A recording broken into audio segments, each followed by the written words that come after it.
In Uganda, refugees and host communities are not just surviving, they are building a future together.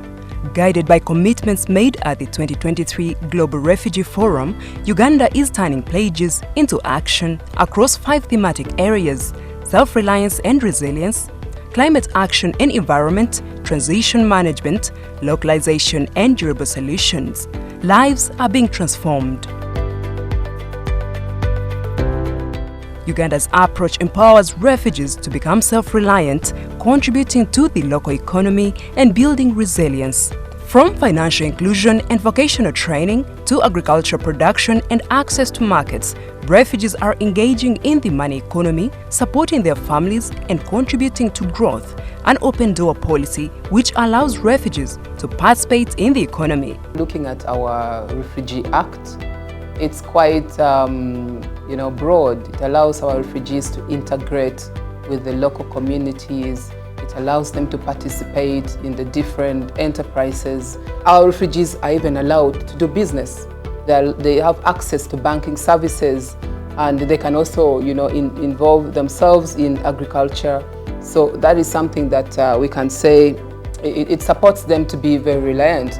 They should be supported by the different NGOs. For example, we collaborate with the World Bank, we collaborate with the UNHCR to train them, to give them skills, and they're able to run their lives normally, just like anybody who lives in Uganda. So my worry is that we are quite challenged with reduction in finances, in funding, because the numbers are increasing, then the funding is depreciating over the years. And it's really getting to a point that the intervention is getting affected. And as a country, we are quite hospitable, and we cannot say that we're going to close our borders. And I can't shy away from saying this. The international community must make Uganda case a priority. Climate change affects everyone, and Uganda is taking bold steps to protect the environment. Through reforestation, clean energy initiatives, and sustainable water projects, refugee hosting districts are reducing pressure on natural resources while creating greener, healthier communities.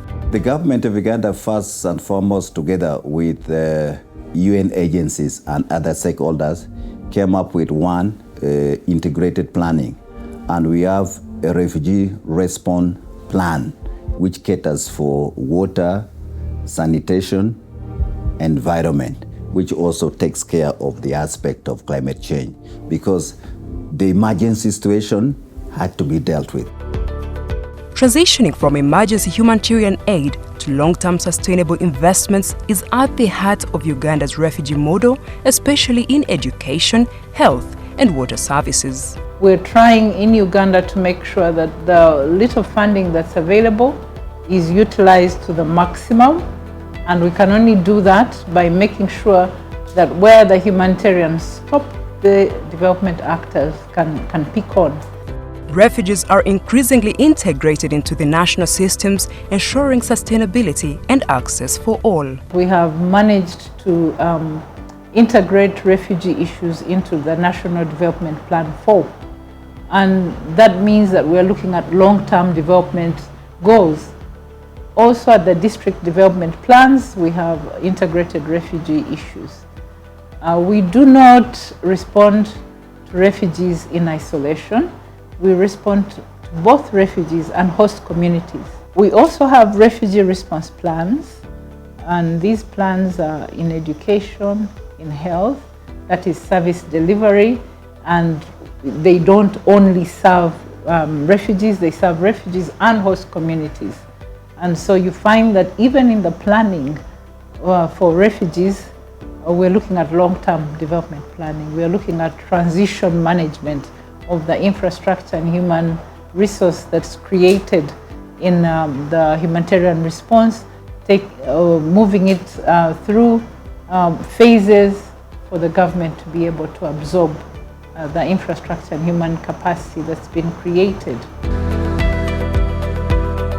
Currently, I have about 12 to 15 refugees, and I employ them in different roles, from carpenters and joiners, to finishers, and some of them are doing spray work.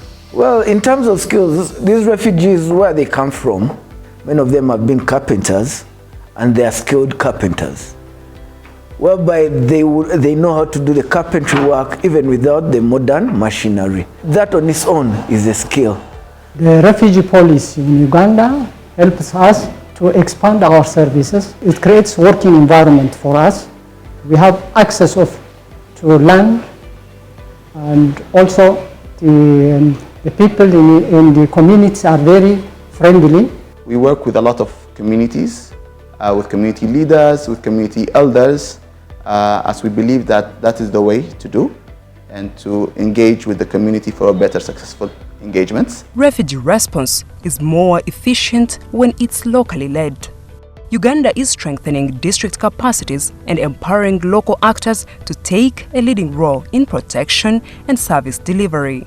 Uganda has been and continues to demonstrate leadership from the highest level to the districts, to the settlements, the zones, the parishes, through its open door policy, sustaining that, its stability, its dignified approach to hosting refugees amongst communities.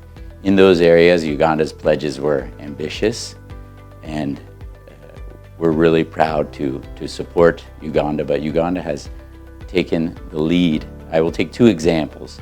In self-reliance, our colleagues in the government are doing their best and working and increasing their efforts across the government spectrum to support refugees to access land aside their communities, develop block farming approaches, agro-industrialization, and improve livelihoods and self-reliance. Another area is on transition of education, water, and healthcare, which Uganda is one of the, if not the largest contributor of human resources to these areas, as well as infrastructure to these areas, alongside support of development actors, and has developed a national transition strategy for these three sectors under the coordination of the Ministry of Finance, as well as other ministries, to put in place a realistic plan and an achievable plan that the international community can and should support.